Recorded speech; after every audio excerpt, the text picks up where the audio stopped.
You're listening to the Raw Reaction on the Angry Marks Podcast Network. A lot of exciting stuff since the last time we've been on, man. We got a big WrestleMania show, the big Raw after WrestleMania, and a Superstar Shakeup this evening. You know, everything led up to tonight, the Superstar Shakeup, and, I didn't have an issue with the idea of what I thought was going to happen tonight. I was amused by the show, but I will say, I was really surprised by the number of superstars that were moved tonight. And if my numbers are correct, 11 people moved from SmackDown to Raw tonight, which that's a lot of people. And even in the drafts in previous years, you saw maybe 5 and 5 move. We saw 11 people move from SmackDown to Raw. I mean, that's a lot. Yeah. You know, I didn't get I didn't get the entire draft, like what was going on at first with it, with the trades and everything like that. Basically, so whoever showed up from SmackDown tonight is now on Raw. Essentially, if you were a SmackDown superstar and you showed your face tonight on Raw, you were on Raw. However, it was made very clear throughout the show that just because a superstar is on Raw tonight, they can still be selected to SmackDown, and that was made clear throughout the night. Interesting. So what happened, I guess, my question is with New Day. I did not see Kofi available this evening. Yeah, so last week when the Revival made their debut, I'm really not sure if it was in kayfabe or legitimately, but it appears that the Revival caused a injury to Kofi Kingston where he needs to have bone chips replaced in a surgery. So, you know, one of the nice pieces about the New Day is that there's 3 of them. So, you know, you can still utilize them, their gimmick, and they don't lose a place in the card when there's 3 of them. So the injury to Kofi doesn't necessarily slow them down. However, it creates definitely a nice piece of traction for the Revival. However, part of me believes that this is a storyline, even though Kofi talked about it on Twitter. I do think this could be a storyline. It just seems like the Revival's gimmick has always been to maim people, injure people. And then night 1, they go over clean on the New Day, and they do it again on night 2. And, Big E and Xavier are not the usual pairing. In fact, they're probably the least common pairing. The normal pairing is Big E and Kofi, and then Kofi and Xavier do tag quite a bit. But Big E and Xavier is probably the least utilized combination. Yeah, definitely. I'd agree with that. I think that I was a little surprised, and I wasn't following 100% there what was going on with the whole Kofi Kingston thing. So you can't break those 3 up. That's I think that they're more valuable as 3 together than as individuals. Yeah, well, I mean, they were so with the injury, what an opportunity for Titus O'Neil to join New Day. I know we all know he wants to get in there, but I know that won't happen. But pretty funny. What I thought was interesting about that match with the Revival is how the match ended with that flying shatter machine when Dawson. Dude, that was like an awesome finish.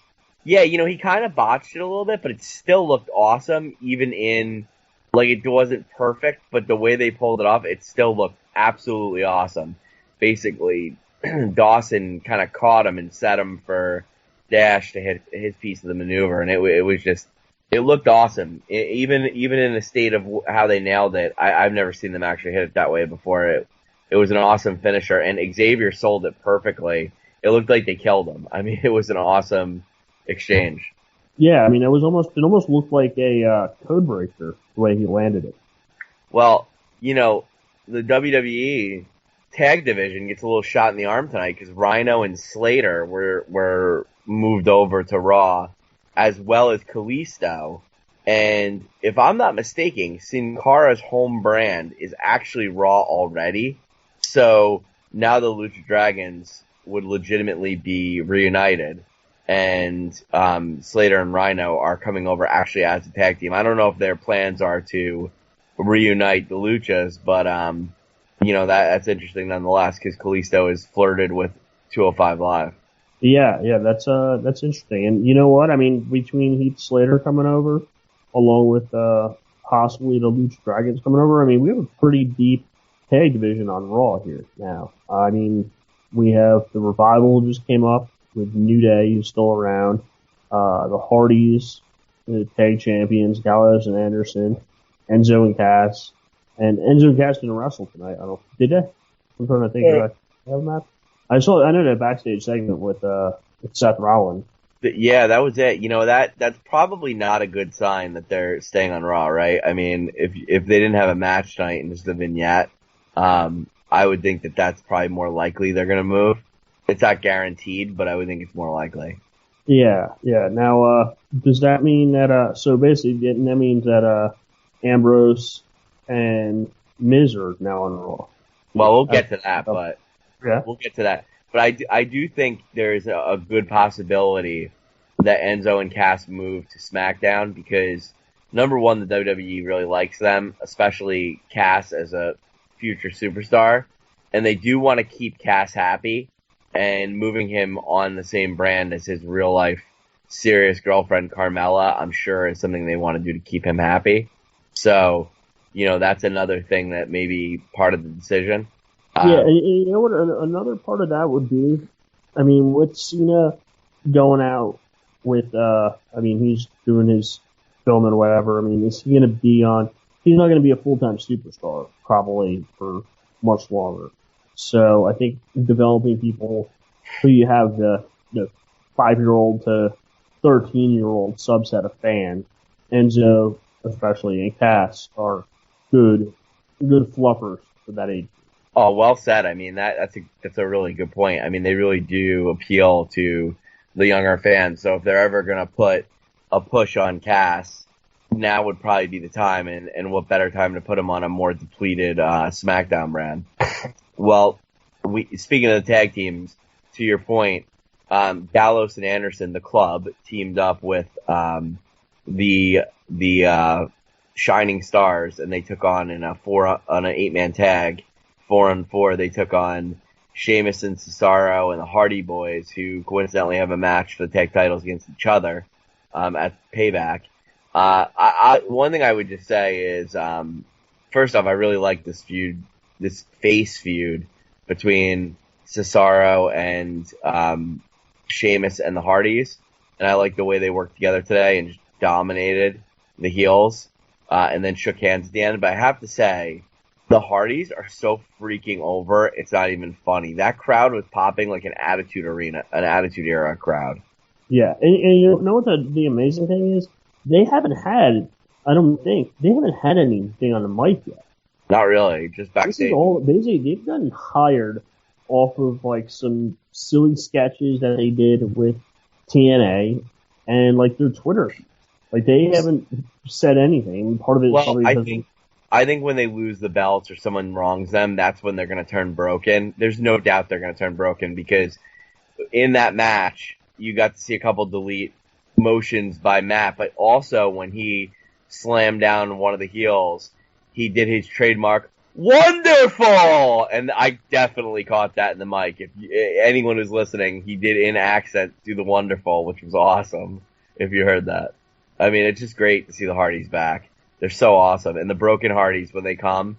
Now let's just throw this out there. Finn Balor had just a tune-up match tonight against Jinder Mahal, and this is where I'm going with it. Finn Balor just destroyed Jinder Mahal.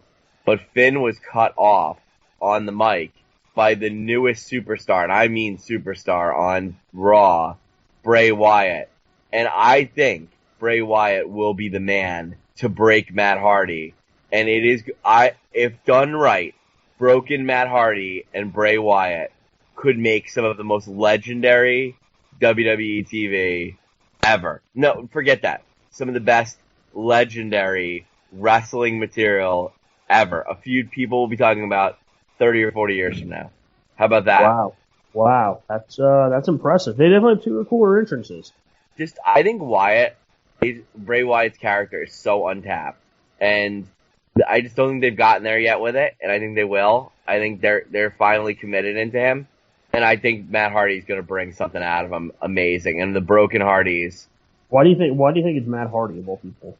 Because he's broken Matt Hardy, man. I mean, he's like the anti-Bray Wyatt. I mean, if you saw his TNA stuff, and it's all on YouTube to go see. I mean, he basically is what the Bray Wyatt character is really supposed to be, like this brilliant, omniscient being, but he's got a little more comedy to him. But Bray Wyatt was like, he's just so watered down by WWE. I think with Matt, they're gonna really let these guys run, and I think we're gonna see some of the best character stuff we've seen in the last decade. I just think these guys are super talented, and the matches might not be great, but I think the promos and the mic work is gonna be like, I remember back in the day when Christian was really getting big, and like, I don't know, I want to say like 02 or 03. He really started when he broke away from Edge. He was like one of the best chicken shit talking heels there was, and Kurt Angle at the time was just dominant and a complete he was like kind of leaving his funny stage. And I remember thinking how cool it would be if Christian cut off Angle and they kind of did a little feud, and it was some of the best mic work I remember, and I don't even remember the matches, but I just think there could be mic work that's that good, that's what you remember, Wow, that's something that could be impressive. So what do you think Finn Balor does at the next pay-per-view? Who's he going to wrestle? I'm going to tell you something. I think Finn Balor is moving to SmackDown. Really? I do. I don't think they have enough going on with him. I think it's pretty transparent he's going over there. I think they just gave him a little match tonight to throw off things. But I just can't. Raw is too stacked right now. Like, I especially and we'll talk about it in a second, but Ambrose moving over really screws Finn Balor. So I think he's gone. I think he's going to go over to, I think what they're going to do, and I think WWE has kind of given in to the internet nerds, and I think what they're going to do is I think WWE is going to run the brand they want to have, which is, all their guys. WWE has the guys they like. And I think they're going to put all the geeks on the SmackDown brand. They're going to put AJ, well, even though AJ Styles is awesome and he's not a nerd, but I think that crowd that likes them, like they're going to put Sami Zayn. Cesaro. Right. Well, I don't know about Cesaro. I think I predict Sami Zayn, Owens, because he has the U.S. title, the Club, and Balor will all wind up on SmackDown, and all the little indie darlings will be on one program. Wow, that's actually not a terrible thing. We also saw the It is a terrible thing. You know why? Because there's no mic workers. With Cena out of the mix, none of those guys can work the mic. Kevin Owens, that's it. Yeah. You can have Kevin Owens do a Triple H 2004 through 2007, have him on the mic for 30 minutes to start every show. That's the only way you're going to get through the show. And I know all the little nerds are like listening to me right now, like, oh no, you can just keep booking matches. That's what people want to see. They want to see the wrestling. Like, please, dude. Please. It's like listening, and I love Thursday Night AMP, but it's like listening to those guys. I have to get through an hour of their show to get to their recap of all things WWE and their opinions WWE, because it's chic for them to talk about New Japan Pro Wrestling for 45 minutes, and they want to be in the know, and they want to be different, so they talk about that. Like, as if anybody watches New Japan Pro Wrestling outside of 50 American fans. Like, people want to watch WWE. And I might be going back to my old roots, Tensai 3 years ago, in the commentary I'm making. I'm not saying these guys aren't good, but they cannot carry their own show. They can't. And if they think Kevin Owens by himself, it'll be a tough 2 hours to get through. Yeah, it'll be good matches, but you won't remember any of it in a year, because without storylines, it's just matches. And that's why all these guys that they love get lost in the shuffle. Think about Sami Zayn. He's a good worker, yeah, but do you remember anything he's done outside of Braun Strowman crushing him? I don't. No, I remember him getting not just Braun Strowman, but also Rusev, I think, crushed him. He's taken a hell of a lot of beatings. Look at him that for credit. Yeah. But like you said, I mean, he's not at the same level he was in NXT.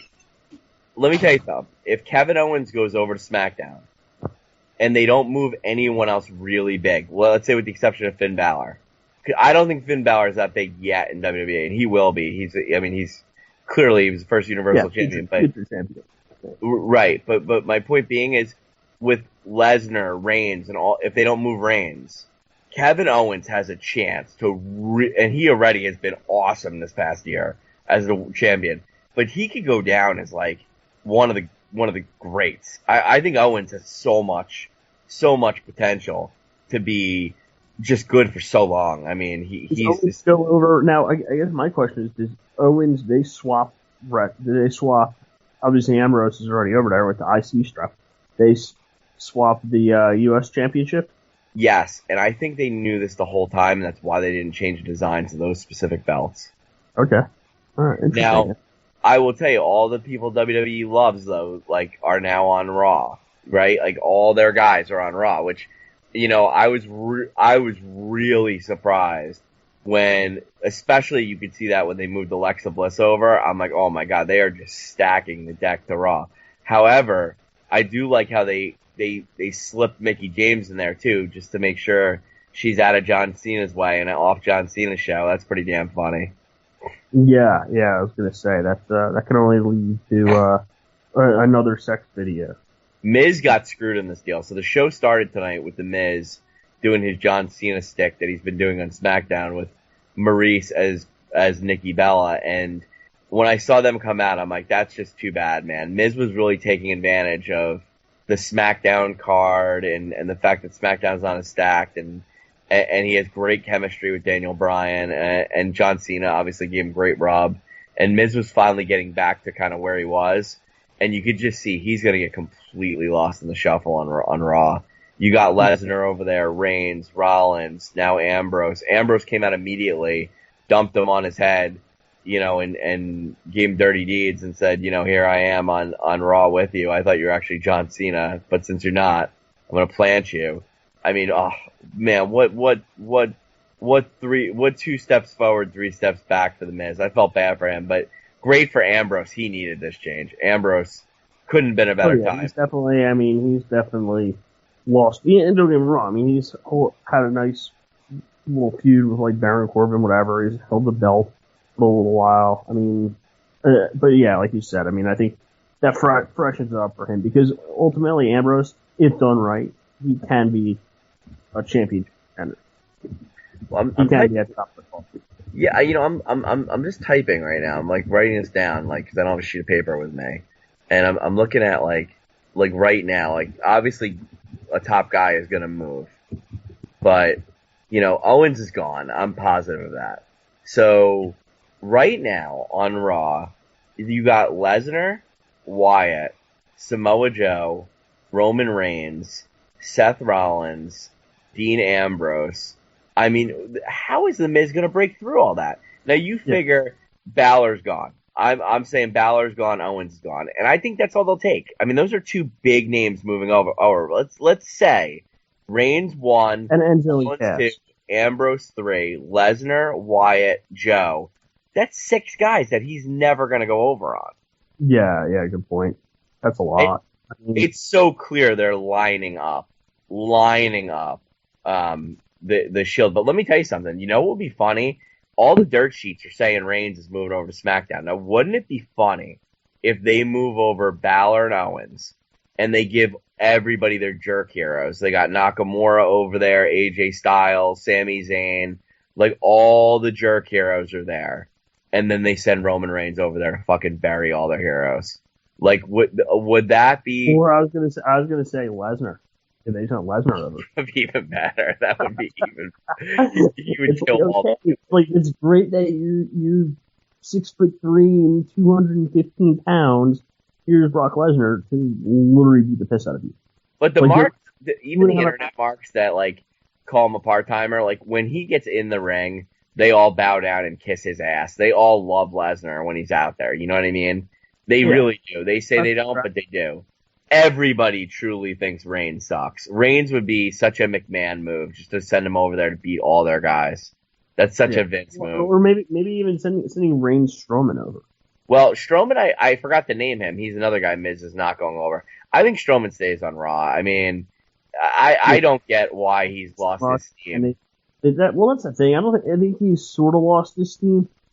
I still think, I mean, shit, he was in the ring with Brock at last week, and they were face to face, and they were getting this is awesome chance. I mean, I think Strowman is as far over as he's going to get. There is a major without having a championship. I agree with you, but there is a major program going on between Reigns, Strowman, and Lesnar. I can't see them moving any of those guys. Maybe Reigns as a swerve, but I just don't see. I mean, Reigns actually kind of makes sense. All three of them, and they can just be the main event in SmackDown. Well, no, they're not going to move all of them. No way. They're not going to move the champion. They cannot move the champion. There's no way you can move a champion. I don't care what they say can happen. Any of the belts that are branded red or blue cannot be moved because that screws up everything. You know what I mean? I hear what you're saying. But yeah, I mean, it was interesting to see. It was interesting to see the way that they swerved up. There was a lot more people. I thought it was going to be like 5 people. And I mean, it's probably like 10 names. Do you want to know? A couple things bothered me tonight. Do you know what really, really, really bothered me? And I want to hear your opinion on it. And maybe even Kevin could weigh in on it. And it really didn't sit well with me because I don't understand it. So Kurt Hawkins gets moved to Raw. And at this point in his career, I guess his place is to be a jobber or enhancement talent. Whatever, but they do trust him because he generally gets the mic every week when he gets squashed. And I have no problem with him being enhancement talent. I'm not going to sit here and say Kurt Hawkins. Almost like Keith Slater 2.0. Well, he's way more established, but no problem with Kurt Hawkins. Here's my problem. He's brand new to Raw, okay? And I'm okay with him losing, but why does the Big Show come out, right? Who's literally 20 years of established experience. He won the WCW title on his first night. He's been a WWE champion. He's been an ECW champion. We know this is not going to help his reputation. Why does WWE have to make it a point to send Big Show down? You just move this guy that you're actually paying on your payroll, Kurt Hawkins. For what reason? To re-emphasize to the crowd that he's a total effing jobber? I don't understand. I mean, what was the value of that segment? You just completely devalued any value Kurt Hawkins has to you for something new, something fresh, at least for a match or two. I don't understand. And you know what? You know what they could have done with him? Which I thought they also traded somebody who's pretty much struggling to get on WWE Superstars, Apollo Crews over. Why not have that? Give them a 10-minute match. Yeah, that would be cool. We're going to showcase two of them. Then it establishes both of them as like at least Jinder Mahal level, or you think maybe there's a chance that they win.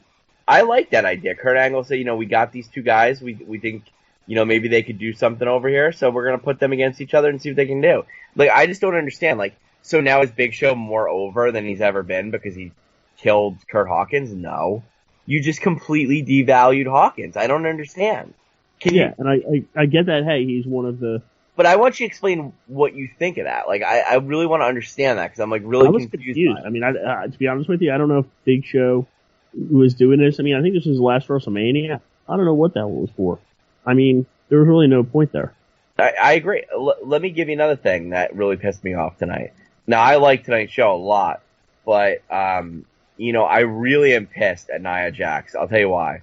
Nia Jax really got exposed tonight, and honestly, I didn't realize how green she really was till tonight. I mean, and I've watched her a lot. I've seen all her NXT matches. I've watched her matches on Raw, and she's been very protected. And this is when you put a heel versus a heel, they're kind of doing all the work. And what she did is she did two things that really pissed me off. Number one, she really effed up any opportunity we have to see heel versus heel matches, and I love those. Those are my favorite matches when, like, they're just like two mega heels go against each other. I fucking love that. That is so cool to me and so badass when the crowd doesn't know who to root for. And you have literally the two biggest female heels since Beth Phoenix, Charlotte and Nia Jax. That's a big time match, dude. With literally no inkling of any of them showing anything face. Both of them. And Nia Jax missed so many frickin' spots in this match. I could tell Charlotte was frustrated in the match. And it made Charlotte look like a jobber because of how sloppy the match was. Not a good match. Not a good outcome for Charlotte. And I gotta tell you, the agents were in Nia Jax's ear when they got backstage. That was a really bad match, and she looked really bad. Really bad. Wow. You know what? I was sort of my bathroom break match. It was embarrassing. That's all of it. How is that a bathroom break match? I think that I saw that. I'm like, wow, this is a big time match right here on Raw. Nia Jax versus Charlotte. How are they gonna get out of this one? Like, somebody's got to win this match. Yeah. Now, I was thinking, unfortunately, it was going to be some sort of disqualification. I thought Charlotte, when she hit the natural selection, I'm like, Charlotte's got that. But she even screwed that up, Nia Jax, the way she, like, wasn't ready for it. I mean... I couldn't believe take that in a natural selection. I mean, not many people do that. I really hope that, you know, throughout the week, people on our network bring up this match or talk about it, because I'll be listening to the other hosts. I mean, if you tell me Nia Jax belongs on the main roster after that match, I mean, holy cow, it was really bad. I mean, that was some Trish Stratus, Jackie Gata, hot trash. Let me tell you something. Some people say that was the worst Divas match in the history of the WWE. I'm not saying it was that bad, but that was some hot trash, man. That was a terrible match that I saw. I mean, see, when you have, especially when you have a showcase to really like main event level for women. So, well, you know, talk about an opportunity. I mean, I don't think there were any other WWE books to pay-per-view, right? And they probably had no idea that match was going to go so poorly. So in the next segment, where Sasha was trying to challenge Bayley for the title, they had to kind of go with Nia Jax coming back out. Now, what's funny is all the new women on this new Raw roster, right? You got Nia Jax out there. Alexa Bliss comes out, which was really cool. Alexa Bliss told off Sasha and Bayley and how weird their relationship was, and the crowd wanted to get behind Alexa Bliss, and she's like, please, I don't need your approval. I thought that was so freaking cool heel, which is why Alexa Bliss is the best WWE female, period. She's just awesome, and there's no doubt Bayley's holding her title, but the way she played Nia Jax too to do her bidding, you know, I think, and they did a segment with Emma and Dana Brooke in the back as well. It's pretty clear to me Charlotte's moving over to SmackDown. I mean, it's pretty. Wow, yeah, that's big. Definitely. That is pretty big. I could even see Charlotte and maybe Nia Jax going over. Nia Jax isn't going over there because she's going to face Bayley at pay-per-view, I think. But I wouldn't be surprised. I think just Charlotte's going to go, but probably a couple of the ancillary divas like that don't get on much. Like, you'll see Summer Rae, maybe one other one. Because remember, they only moved Alexa Bliss over and Mickie James. And Mickie James is kind of like a part-timer. So you figure maybe like Emma or something they'd send over. I don't think they're going to move Emma over because I think they're pushing her. They may send Sasha over too. I wouldn't be surprised by that. But I don't think they'd give away both Charlotte and Sasha. Charlotte's definitely going to go to SmackDown. I'm positive of that. I mean, they basically wrote her off tonight. I mean, that's what that was. Yeah. SmackDown comes out of this looking really bad, man. I mean, I don't really like... Vince is making the same mistake he made last time. You know what I mean? And it's like, people are going to say, well, at least they kept AJ and Cena there. You know, the only way I would really believe that they believe in this brand is if Reigns actually is sent over to SmackDown, because Reigns and Cena are McMahon's boys, right? So if he sends both his hosses over to SmackDown, that's saying something. Like, the fans might get pissed at that, like shit, we got Reigns and Cena over here, but in Vince's mind, that's like, I gave you guys my two best guys. Like, I gave you the best guys we have, but nobody actually sees it that way. Like, in my mind, once they have Orton, who's the current champion and like a 13-hunt champion or whatever. Well, I mean, you don't think about that. Orton's probably, 3 or 4 years younger than Cena? Yeah. And he has almost as many championship runs? Well, the point, I mean, in wrestling, the idea behind wrestling is to have the guys who draw the best, the guys who are going to sell the most tickets. So if I'm drafting a show and I want to draw the most asses and seats I can, if Lesnar was available full time, he's clearly the number one choice. Like, I don't care what anyone says. He's the biggest draw. John Cena is right there with him. Those are your two biggest draws. So if you're building brands, you split those two up on separate brands. And then you need somebody to actually wrestle, right? So to me, who's the guy that chases those two the best, in my mind? Believe it or not, in just 1 year, AJ Styles, in my mind, is the undisputed number 3 guy in WWE. I think he's that good. But hard time arguing with you. I'm honestly like Fan react. I'll say that Reigns is ahead of him, but Reigns is getting go away heat. He's not the wrestler of AJ he's not. or a fan reaction. To me though, like if I was building WWE, right, and I had to get rid of guys or I was competing against TNA, like I think Wyatt actually means more than maybe, like if my top 5 guys I could have, I probably would take Bray Wyatt. Cause you need that heel character that can be around forever, right? There's so much you can do with Bray Wyatt they haven't even tapped into yet. He's not the greatest worker. I mean, I know his work is so overrated, but it's still good. It's still very good. But his character is just...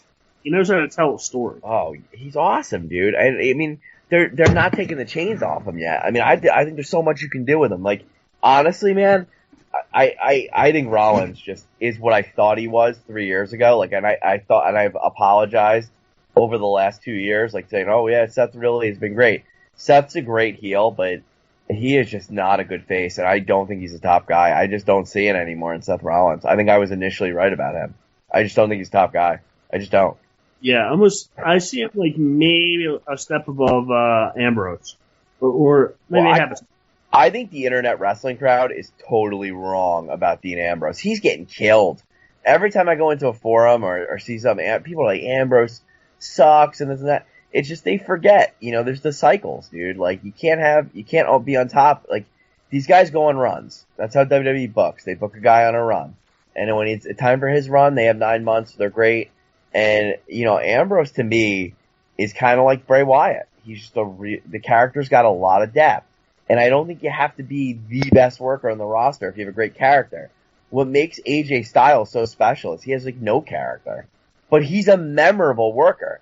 That's what makes him better than the jerk heroes like Neville, Sami Zayn, all these guys that wait till Cesaro gets here. Wait, look, I heard some chump on our station. I know I'm going to get in trouble for saying that. Some chump on our airwaves literally refer to Sami Zayn as El Generico. Literally.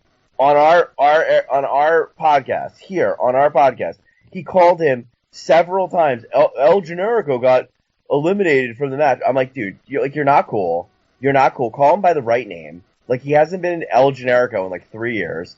Like, you're not cool. Dude, you're just not cool. And it's not, it draws people away from our podcast. People want to hear about the right names and the right renditions of what's going on.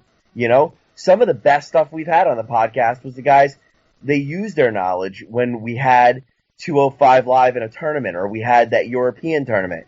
And all these guys knew of all these other guys. And it was like, wow, that's awesome. Like, we're introducing the WWE crowd to all this knowledge these guys have. Or when we talk about, listening to the guys talk about Nakamura and Balor when they came in. I mean, it's great to get that knowledge. But when you're calling guys like El Generico and stuff, like, come on, dude. You're the same people that are like literally burying Brock Lesnar in a forum or burying Goldberg, and then you guys go to an event and you're like jerking off to them because you're like, oh my god, it's Goldberg! Like, dude, I see it. I watch it on TV. I mean, it's very clear to me. Like, don't bury the guys that draw. Like, don't hate. Like, I get you want to have that thing like that you're in the know, but that's what's killed wrestling. None of these guys realize that. That's why WWE sucks. Because you have guys that don't deliver. But now we get Matt Hardy back from the Attitude Era. We get Chris Jericho back from the Attitude Era. Guys that actually know how to do it. Goldberg, guess what? Now all of a sudden the business is booming again. And it's no coincidence, folks. And I don't want to hear the guy talking about El Generico and still calling Cesaro Claudio Castagnoli. It's ridiculous. It's absolutely ridiculous. Don't cover Raw and SmackDown on our podcast if you're not going to call people by the right names. Ridiculous. Ridiculous. How about that, Vic? This is our best shit in months here on the Raw Reaction. Thank you very much. It took a draft to get this out of me. Just saying, I digress. Some of our best stuff here. If you fell asleep during all that, Vic, I don't know what to do with you. What are you talking about, man? I'm taking it in, brother. I'm taking it in. What do you think of what I just said? I just went off.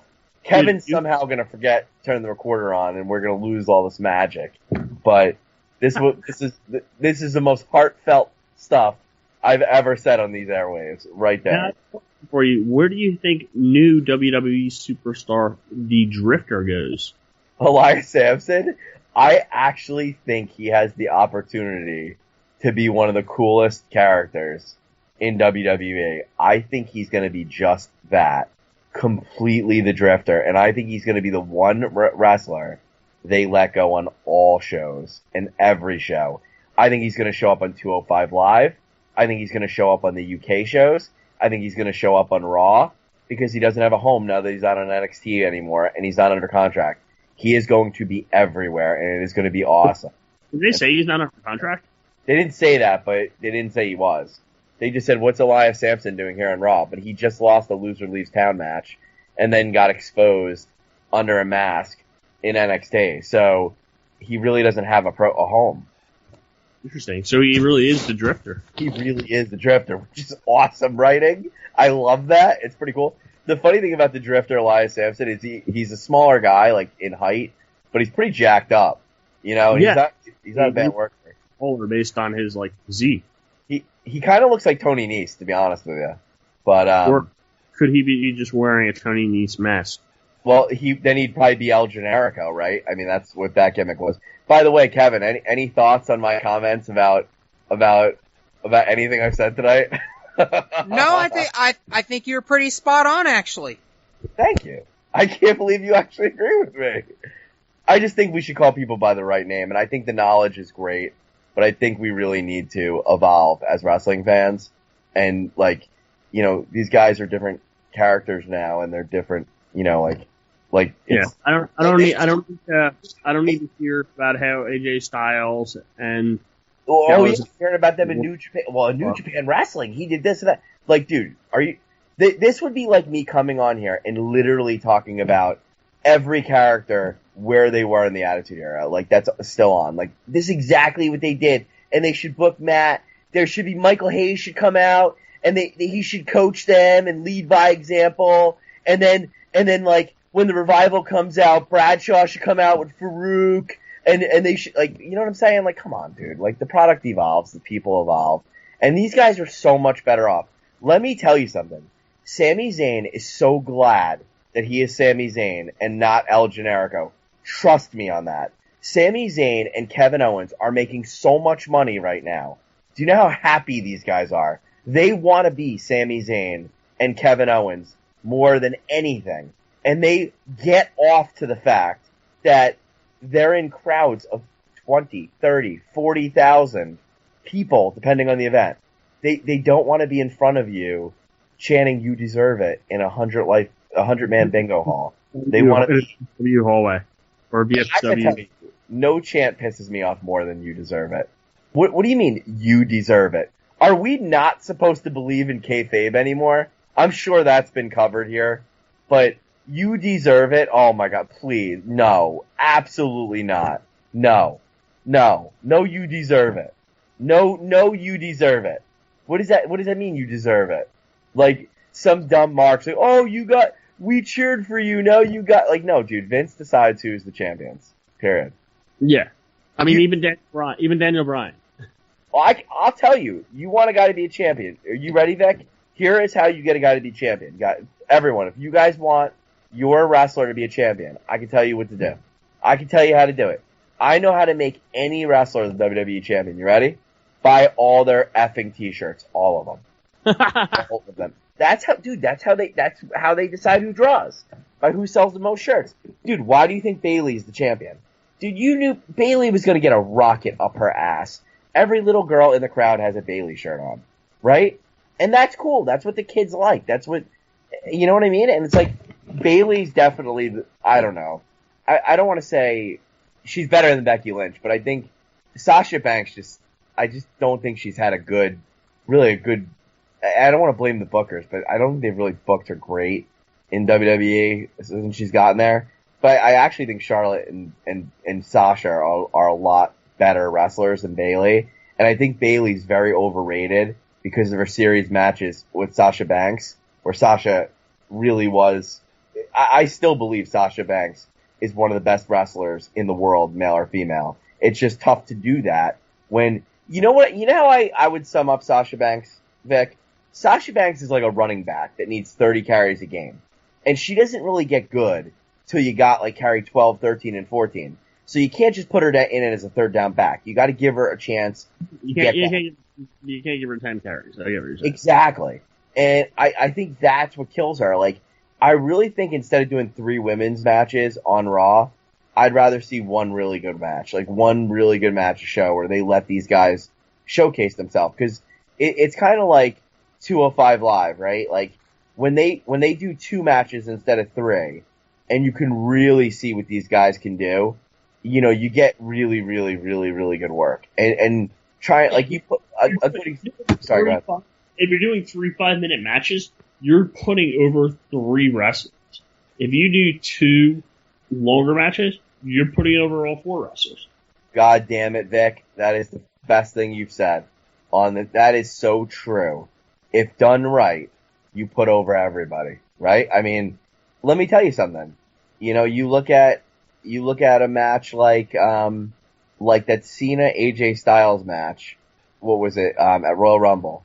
I have never seen a match where 2 guys put themselves over. I mean, AJ Styles, like, I had to remind myself at Elimination Chamber that John Cena was actually the champion going in. Like, I couldn't comprehend, like, I'm like, oh yeah, Cena's the champ. Like, I didn't even realize that AJ was not the champ because I'm just so used to him being the champ. And I had, even at WrestleMania, I for a second thought to myself, wow, they're putting the world champion in the very first match against Shane. I'm like, oh, duh. Right, Bray Wyatt's the champion. Like, you know what I mean? Like, that's how, like, I think of AJ Styles as the champion. Yeah, I mean, and the thing is, I mean, that's because the matches he's lost, every match he has is good. Because not even 10 minutes. I mean, they give him 7, 8 minutes, and I mean, he probably wins 90% of those matches, but he looks good in doing that.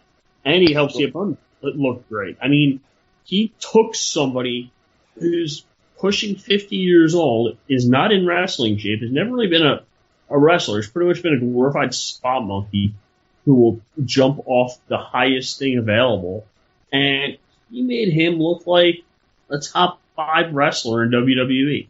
Well, I would agree with that. That's well said. You know what's funny, speaking of 50-year-old wrestlers? I'm not going to take credit for this, and I don't want to give a spot to another wrestling podcast. But however, if this guy, if by any chance is listening to our podcast, I want you to know this is not my original idea. And I absolutely love what this gentleman said. He was talking about the Lesnar-Goldberg match at WrestleMania, and I would think, Vic, like you and me, I really liked the match, and I think you did too. And this guy really did like the match, but he said, you know, I wish I had another 2 minutes, and this is how I would have booked it. Not my idea, not on our podcast network. The guy said all great wrestling matches should be in 3 acts. Act 1 was Goldberg getting his run, dominating the match, looking like their previous matches, hits the jackhammer, Brock kicks out. And then he said Act 2 was done so great by WWE, which was Brock makes his comeback, but Goldberg still almost overcomes him, hits the spear, Brock kicks out again, Brock somehow hits another F5, or hits an F5, you know, and that's how the match ended. But what he said there was he would have had Brock kick out right there. I thought I would do the same thing when it happened. This is awesome though. This is what this guy said. And like I said, not my idea, but this was awesome. He goes, what these Hollywood writers don't realize is you have 2 legit MMA background guys. You have a guy who knows Sambo, Goldberg, and you have a legit MMA world champion. He goes, what I would have done in Act 3 is I would have said, as Cole or whoever was the announcer, selling the shit out of it, my God, these guys can't beat each other with anything they got. So now they're relying on their mixed martial arts to go home. And literally, they start stand-up fighting and doing their shoot-style fighting for like 30 seconds to a minute. And then Goldberg hits him with one of the kicks because he's doing that training. And then gets Brock up in the jackhammer. Brock knees Goldberg, shoot-style, like Act 3, knees him in the head, reverses the jackhammer as he gets let down into the F5, go home match over. I gotta say, that guy told that story, and I'm not doing it justice, but the way this guy laid that match out, I was like, this dude should be a writer for the WWE. He shouldn't just be on some random podcast. It was awesome. So I just wanted to tell the story to everybody here because I thought it was so cool. And it just goes to show you that what the writers sometimes miss stuff. And that's where I'm going with Sasha Banks.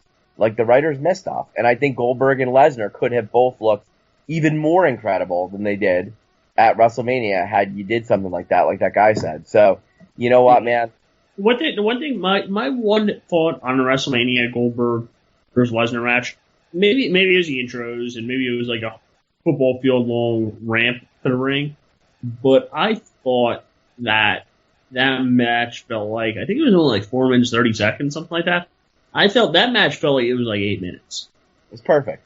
You know, they could have. Lesnar and WWE did such a good job of protecting Goldberg, and they made him look like $1 million, man. They really did him justice, and I'm really disappointed WWE put Goldberg's farewell on the network after the show, and they didn't put that on Raw, because I gotta tell you, that was a powerful segment, and it was a great segment, and anybody who's got the network that hasn't seen it, go to the Raw after show last week. Goldberg, man, what an awesome speech. And it was so funny. The internet Mark crowd tried to get on him at first. And he goes, listen, I know what you guys are trying to do here. And you know what? I don't give a shit, but you're going to be respectful. Dude, they all stopped.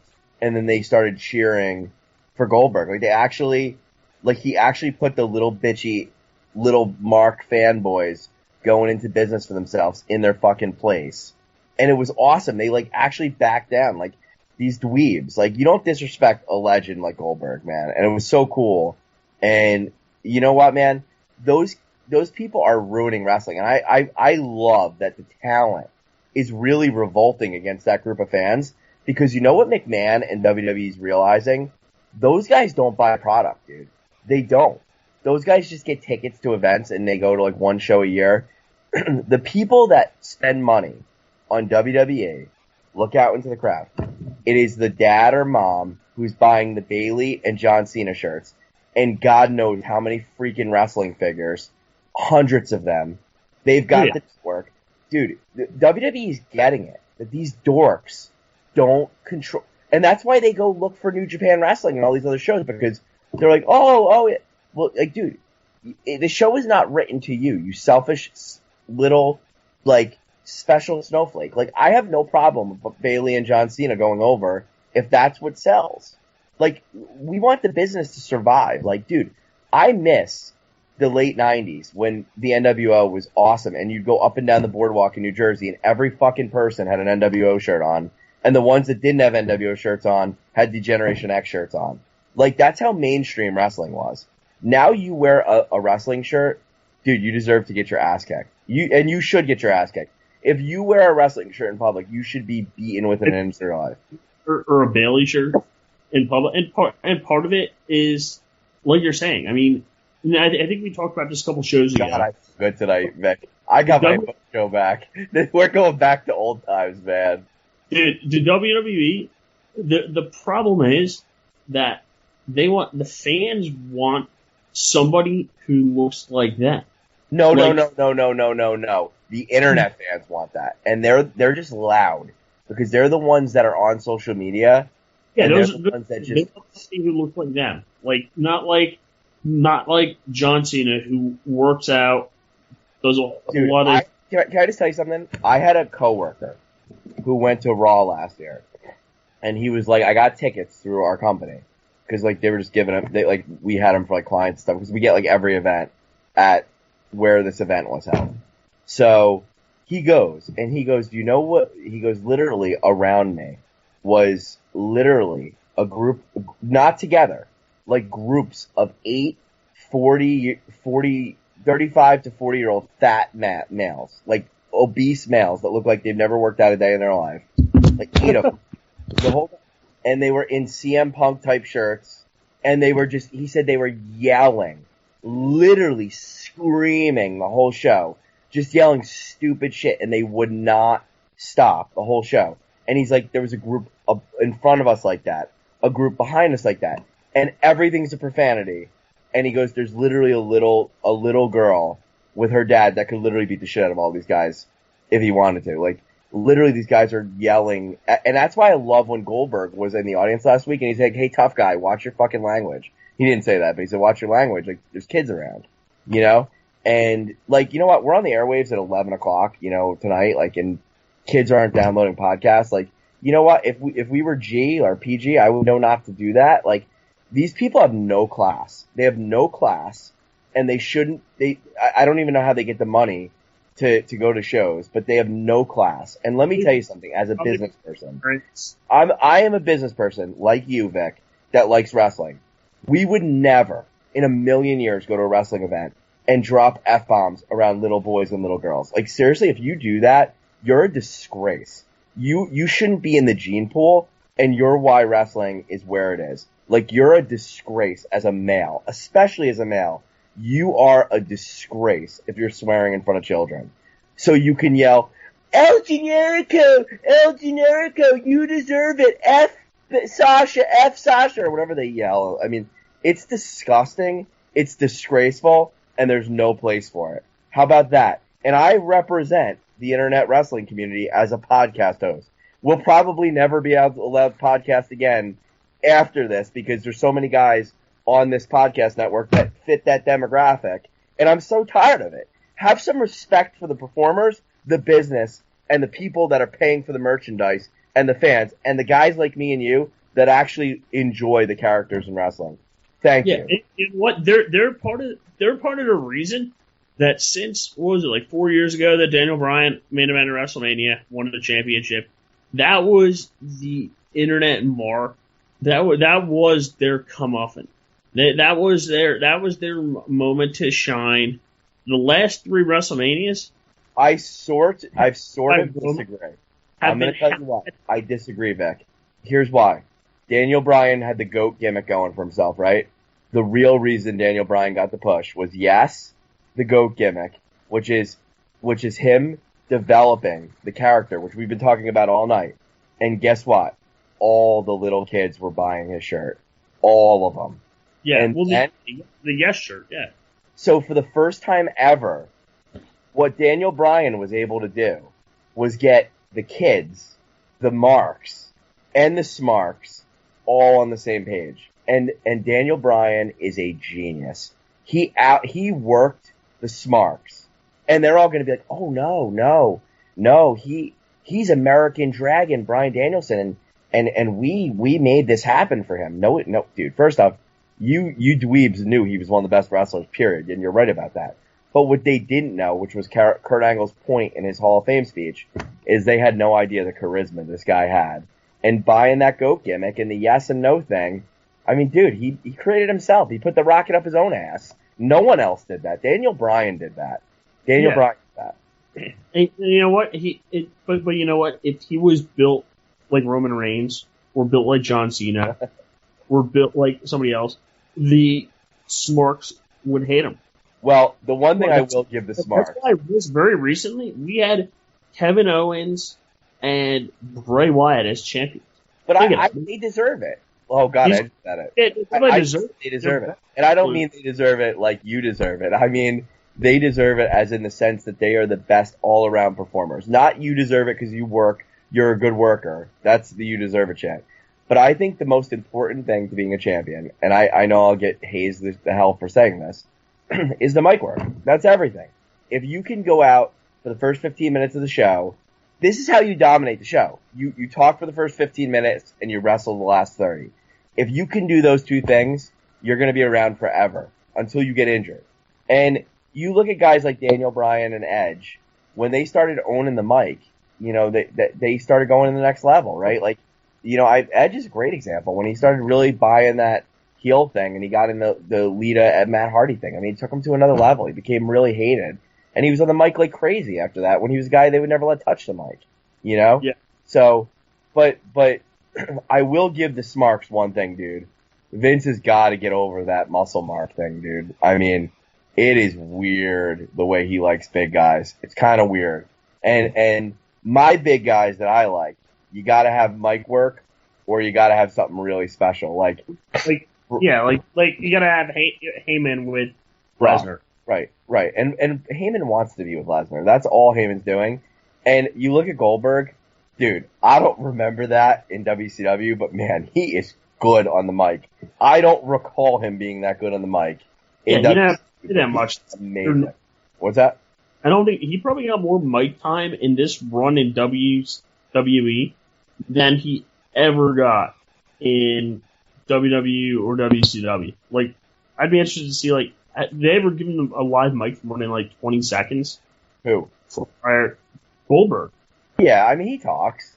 No, he talked great when he came back. I'm saying his first run in WWE. Oh yeah, they didn't let him talk at all. They let him have one backstage segment with Goldust when they're making him a comedy character. Yeah, he basically said, "You're next," and that was like they gave him a live mic for 8 seconds. Yeah, he had that. Actually, he had that one first. He was kind of a heel when he first came in. He jumped Rock. They gave him one. I only really remember one opportunity on the mic, and that was when he just explained why he was there. But it's like Big Papa Pump. Like, that's why he was terribly injured back then. But they just didn't let him do anything on the mic. I mean, he was awful wrestling. But you gotta trust your guys with the mic. I mean, look at when Chris Jericho is putting over a sheet of paper, and then the sheet of paper is over more than 90% of your roster, that is really sad. And you know, I would say it best. Goldberg came back that first night, and he made 95% of the locker room look like a bunch of amateurs on the mic. You know what I mean? Like, it's one thing to be, like, high energy on the mic or good. Like, I think, like, if you look at Enzo, he's considered one of the best mic workers. He's super high energy, but he's really canned, you know, and I don't think he's really quick on his feet. I mean, I think Jericho's a million times better as a mic worker, and when they let Matt do his Broken Hardys thing, it's gonna be awesome, man. But, you know, I think Bray Wyatt actually is not scripted as much as people think he is. Look no further than when that Shield guy jumped in the ring, and he he's the guy in the Shield outfit, and Bray's like, "Is that your guy? Is that your third guy?" Like, that's fucking awesome. That's quick on your feet, man. That was pretty good. I do recall that. That was one of my favorite moments. Dude, so. Yeah, me too, man. And I'll tell you, and I'm not. I made it a point tonight to say if Kevin Owens, he needs to go to SmackDown, and I'm not just burying indie guys because that's not the case. But now I'm at a point in my life where I can actually identify. So you got the pool of indie guys that have been jerked off to, right? But now I know which ones are the good ones and which ones aren't. So Neville, no. Cesaro, no. I'm talking about main eventer. I'm not saying they're not good. Sami Zayn, no. Right? These are the guys, this was Rollins, no. These are the guys they jack to vehemently. Kevin Owens, yes. Right? Like, Kevin Owens, absolutely. I would say Sami Zayn, yes. You're saying that not have championship potential. Bray Wyatt may not have been an indie guy, but he was somebody they were behind in FCW that really had a cult following into NXT. So Bray Wyatt, yes. Right? Like, these are good. But Sami Zayn, maybe that's your opinion, Vic, and you're entitled to it, but I have seen nothing on the mic. If you say jerked off and championship material, I'd say no. If you say jerked off by indie fans, I'd say yes. Oh, God, yeah. That's their guy. Around. They actually are turning their back on him now, which is the funniest part. Like, they've cooled off on Cesaro. Like, they've cooled off on those guys. Like, they're not really pushing their guys like they once did, because now they're seeing what we all saw, which is why they were in the minor leagues for 15 years. You know? Yeah. Like, Kevin Owens is a shame. He was wasted, and it really is a shame because he should have been here earlier. Like, it really, I saw him that first night in NXT when I heard all the hype, and I watched him just, like, he was just incredible what he did to Sami Zayn, and then his first match against the guy with the dreadlocks that carried the signs. I mean, oh my God. I mean, I was like, this guy is awesome. Like, he is, I knew right away. I was like, wow, these guys, the indie guys are right. You know? Like, Cesaro at first, I kind of was like, wow, these guys are right about Cesaro. But over time, he's just gotten exposed. Like, he's a good worker, but he's never going to be a main eventer. You know? I mean, he's just not good in the mic. But you see, they just get behind anybody. Like, you know, that's just somewhat different. You know, something that, like, okay, like the Kenny Omega thing. Like, dude, look at him. He's never going to be Kenny Omega was so smart to not come to WWE. When you're standing behind Carl Anderson in Bullet Club, like, dude, you're not that good. Like, they just get somebody new, and there's always going to be an underground guy they pump up. And the indie fans are wrong 75% of the time. Not that they're wrong, they're good wrestlers. They always pick great workers. They pick the best workers. But being a great worker and being a draw are two different things. And we are trying to advance wrestling to a point where we get more nights like WrestleMania. We get more nights like the draft tonight, right? And, you need main eventers to do that. And I think Goldberg was a shot in the ass to the WWE. Oh, yeah. I mean, if you look at, WWE has been on fire since Goldberg got back. You need people to sell T-shirts. Right. I don't even know if he has, but I'm just saying he brought so much mainstream media to WWE. I mean, some of the Miz's best shit is talking about how John Cena is like robotic. Cena's great, right? I mean, he's unbelievable. He's a great draw, but there's something about being, and Cena can be great on the mic. Like his stuff with The Rock was really good. Unfortunately, he was up against The Rock, but he was just motivated, man. When Cena's pissed off, he just has great mic work. Like, I have a feeling that Cena, when he's allowed to do it, is going to be one of the. And I mean, I know he was a heel at his younger days, but when they let him go heel now, I think it's going to be some of the best. I think it's going to be Hollywood Hogan level shit. I think he's going to be unbelievable. I mean, it's going to be unbelievable. I think Cena as a heel is going to be unbelievable. If it happens, it's going to have to be out of the blue. Like, I don't think it happens. I mean, we've talked for so long. And the Marks are going to jerk off to him. You watch. They are going to jerk him off. The Marks. Yeah, but dude, I don't know if it happens just because I don't think that WWE, I mean, they sell more Cena shirts than anybody else. You have kids stop buying Cena shirts, they're fucked. Well, because the Marks aren't going to buy shirts. Well, they might buy one, but they're not going to buy all the other stuff. Yeah, they're not going to buy the Neon Fruity Pebbles shirts. And I'm sure they sell 1,000 of a week or 20,000 of a week. I mean, yeah, I don't know. I have a hard time seeing them turning heel. The Smarks have to choose between eating and buying a wrestling shirt.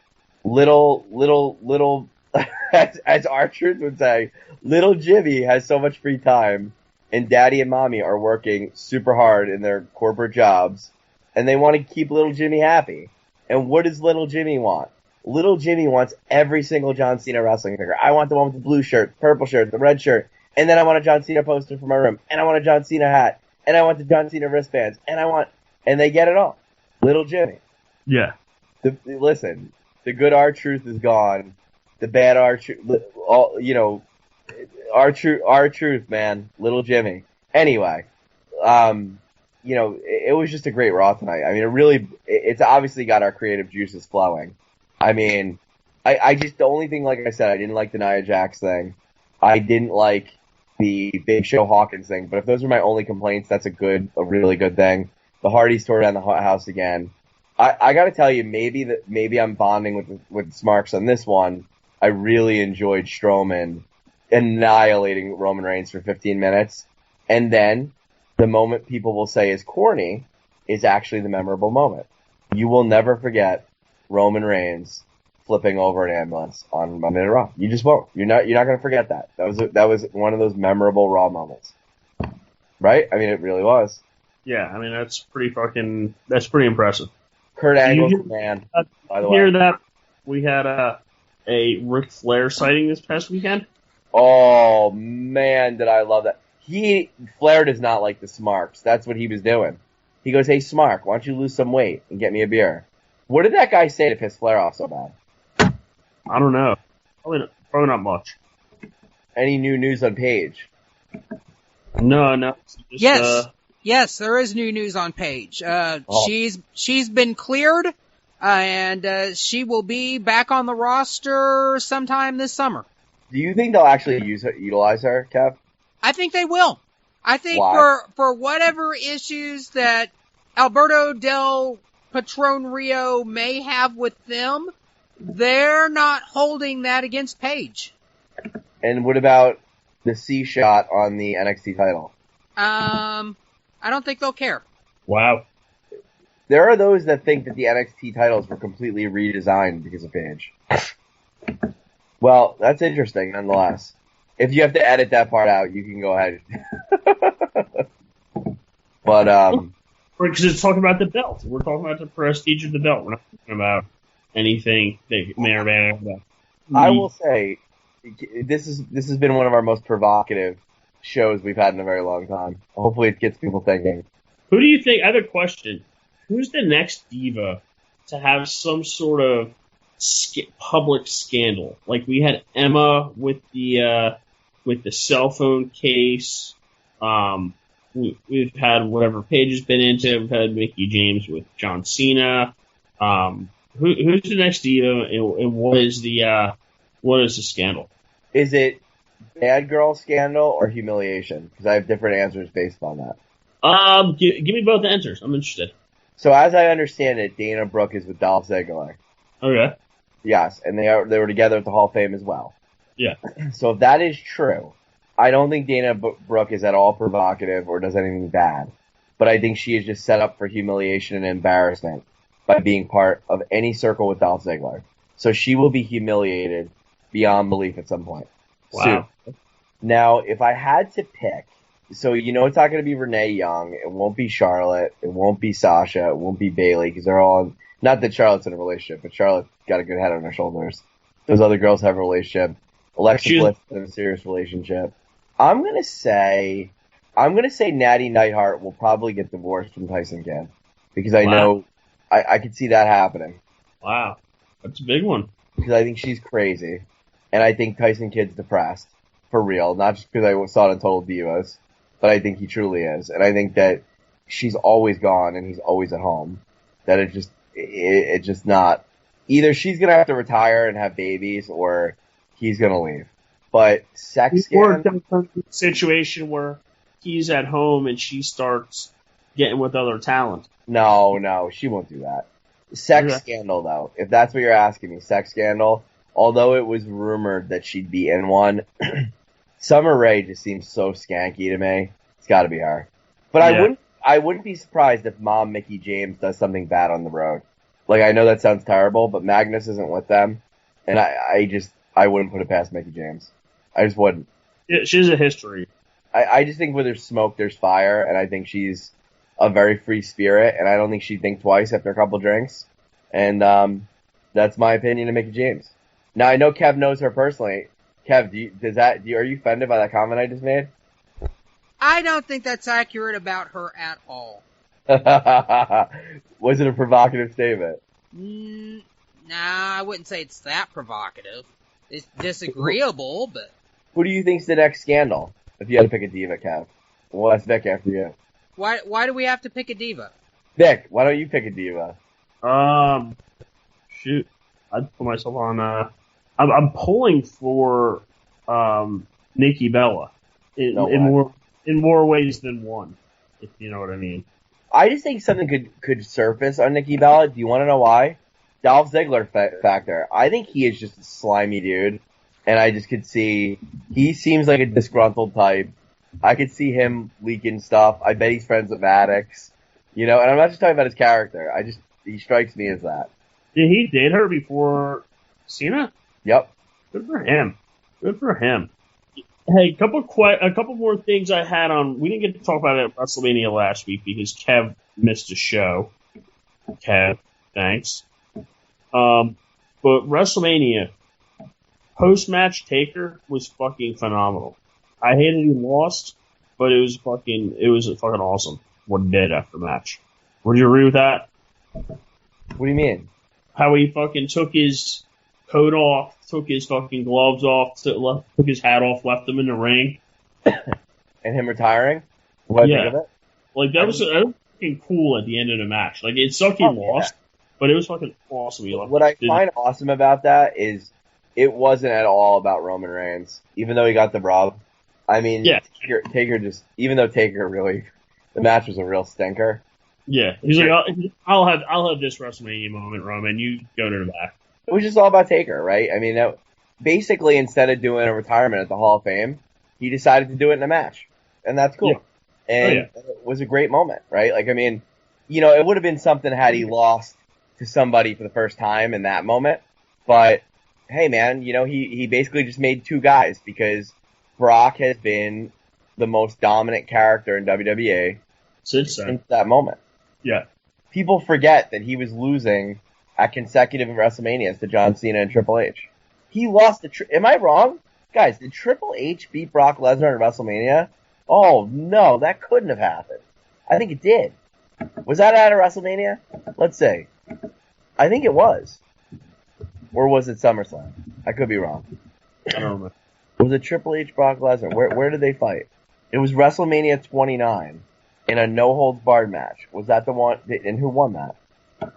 Triple H beats Brock Lesnar at WrestleMania 29. I don't even remember that. Yeah. Well, that's how distant that memory is, because it's basically like Lesnar beat Taker, and he's been fucking the man since then, and he continues to be the man. I can't believe Lesnar had to put over Triple H at WrestleMania. Yeah, I mean that was 5 WrestleManias ago for Triple H. Now it's tradition. Here's the tradition. 2 wrestlers get to beat up Vince's kids at every WrestleMania, because it used to be they got to beat up Vince. Now you get to beat up his 2 kids, Triple H and Shane, his 2 sons. It's pretty funny how during a WrestleMania match, all JBL was talking about was how fucking jacked and how fucking ripped Shane O'Mac was underneath his t-shirt, track pants, and probably $200 Shane O'Mac jersey. I was like, it's like... I'm going to tell you something. Raw is being set up for Matt Hardy to have a run. They got Bray Wyatt. They got all the tag teams lined up. And Meek Mahan himself and the gentleman with the 3 H's and his wife. I mean, can this be any better for Matt Hardy? They have all of his natural enemies in one place. And then Brother Nero's with him. I mean... And the Days of New. The Day of New. The Day of New is also on Raw. I mean, dude, they are setting up Matt to just run, man. I mean, he's his own... He can go as far as he wants to go, right? Like, and I don't think WWE is at all not doing Broken Hardys because of the lawsuit. I think WWE just doesn't want to literally put a TNA gimmick right on TV just yet. They want to have an event that triggers the Broken Hardys, right? I think that's what they're trying to do.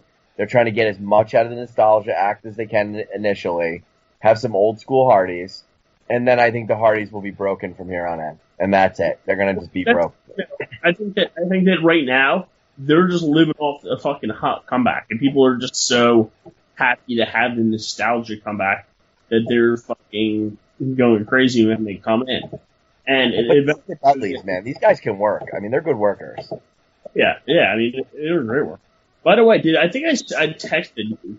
Did you see the sign during the main event with Roman Reigns and Undertaker that I emailed you about? What did it say? Roman Reigns is a cost denier.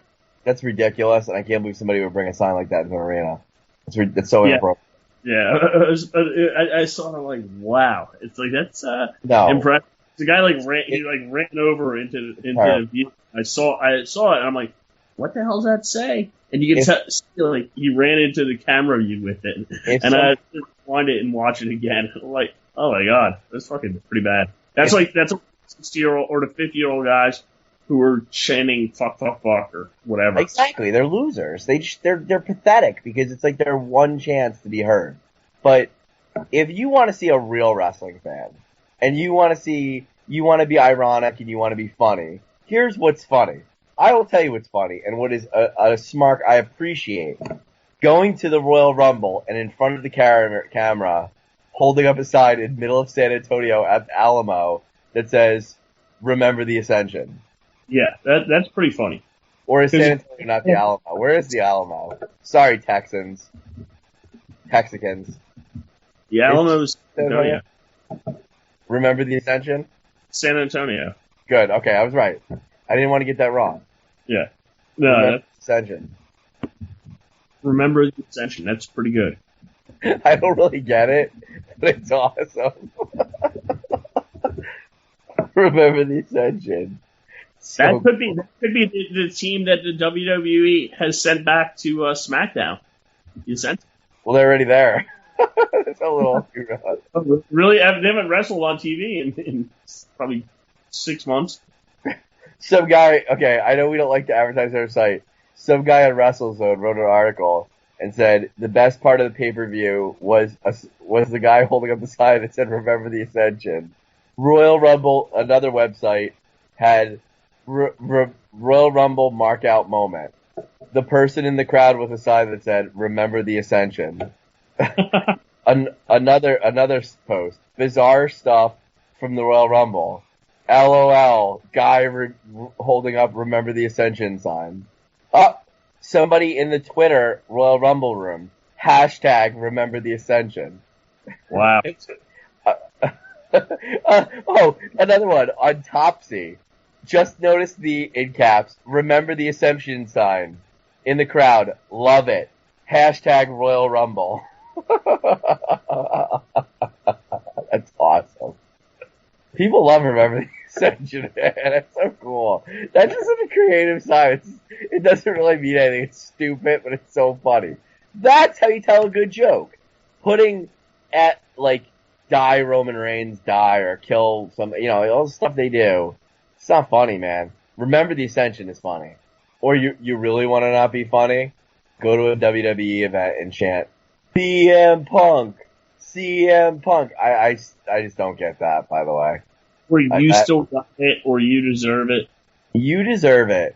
You still got it is really lame too. I agree with you. That's like really. Actually, I don't mind "you still got it" if like Sting comes back after like 5 years off and he doesn't basically break down in the ring and die. Like I can understand you giving him that, or like the Undertaker giving him that. I'd understand that. I mean, if you're well past your prime and you're getting a chant like that, you know what? That's a little respect. I'm not as offended as that, but "you deserve it" is just the most overly used, marked out chant. I'll tell you, man. Kurt Angle's Hall of Fame speech really was geared towards the Smarks, dude. Like, I love what he did. I mean, he basically told them that they're ruining wrestling and that you gotta embrace characters and embrace, and you know what? People remember Angle for his intensity from like 2005 ECW on to like TNA where he just dominated everything in sight, but Angle's basically saying his best run was when he was with McMahon and Austin and he did all the cool, funny stuff, and it was just cool, man. It was cool that Angle did that, and then the milk thing. I mean, he's just making fun of it. He's like, you guys got to remember, this is like it's entertaining, man. Yeah, it's like he gets it, bro. Yeah, he gets it. And you know what? It's amazing too because he had that long of a run with WWE, and there were so many. Like I watched his interview, and then I watched the thing, and there were so many cool little segments that I completely forgot about, but were fucking hilarious then, and they're timeless. They'd be hilarious now. I completely agree with you, and that's what, like, think about Dusty Rhodes, Common Man, Pink Slip, and they gave me a watch, brother. You've been replaced by a computer, daddy. Dude, that today would be badass. Oh yeah. The Ric Flair promo, still good today. Still.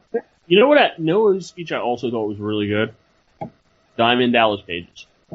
I completely agree. That was awesome. That was like more. That was the first one, and to be honest with you, I'd never watched a Hall of Fame induction before. This is the first one I've watched, like, more than like seeing like highlights, and like that speech was the first one I saw, and I'm like, holy shit, that was like really fucking good.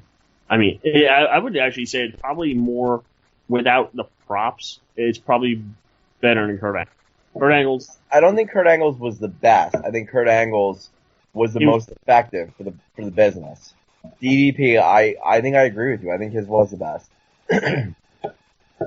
But I kind of felt bad for Cena. He seemed uncomfortable up there for some reason. Yeah, I don't know. I almost feel like they're probably just like WWE's probably just like, We're probably gonna have introduce it.